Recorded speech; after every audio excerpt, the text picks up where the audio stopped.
Hey everyone, Tim here again with Highly Effective Schools. So today I want to talk about my brand new book, The Essential Handbook for Highly Effective School Leaders. Really excited about this one. This is my 10th book, in fact. Really excited about this and the profound impact that it's going to have on schools across the country. So let me tell you why.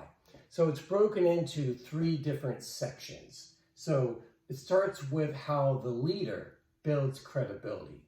So looking at the role of transformational leadership, which is a really cool leadership model, has 4 different areas of focus that really hone in on maximizing the commitment, engagement, performance, and retention of employees across many fields. A lot of research has supported this.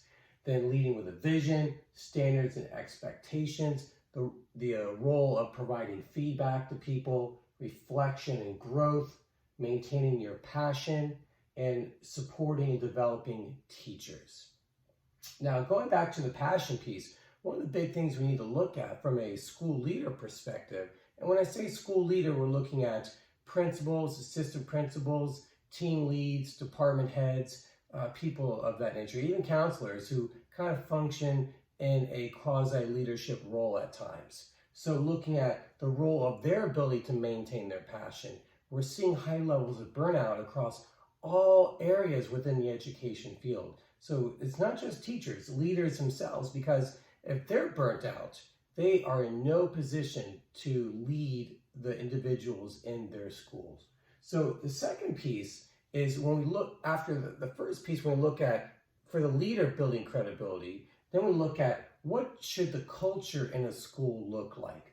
Looking at things of, building a positive culture. What are examples of that? Teacher appreciation and recognition. Colleague support.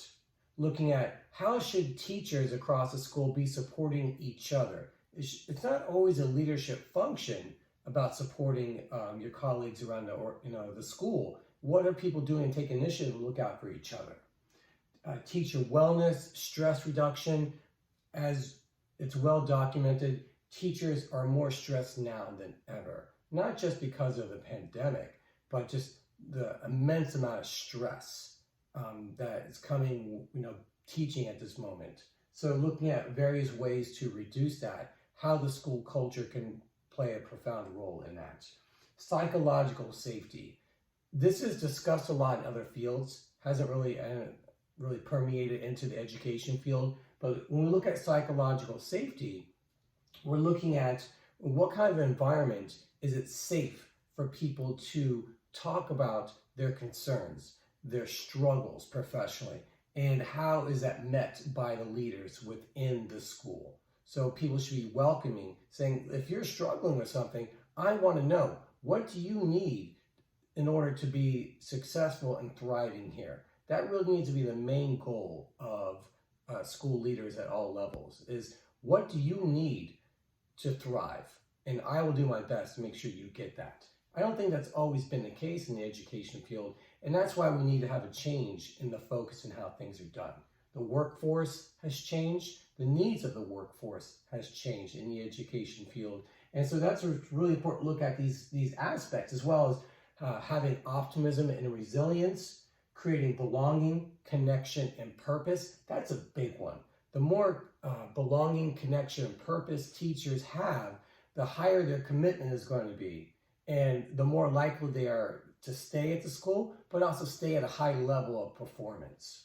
And then looking at the end result of the commitment, engagement, and retention of teachers.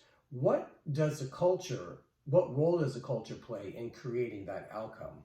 And then lastly, the last section is taking all that stuff and putting it together. So looking at taking advantage of opportunities.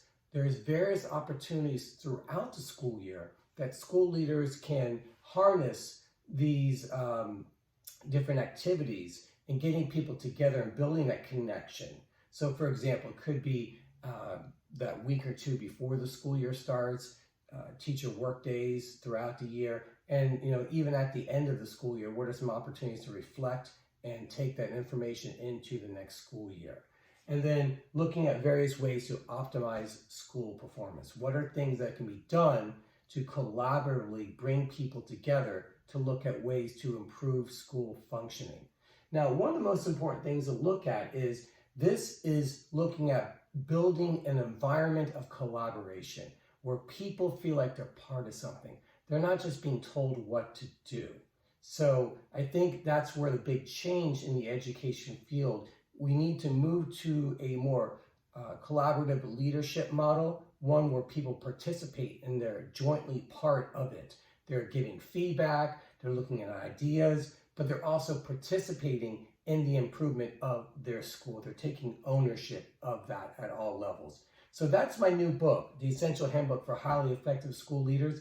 There's a link in the description. Really hope you check it out. Definitely put your review on Amazon. We really appreciate that. And any help passing on to other people would be greatly appreciated. This is going to be one of the best books you ever read.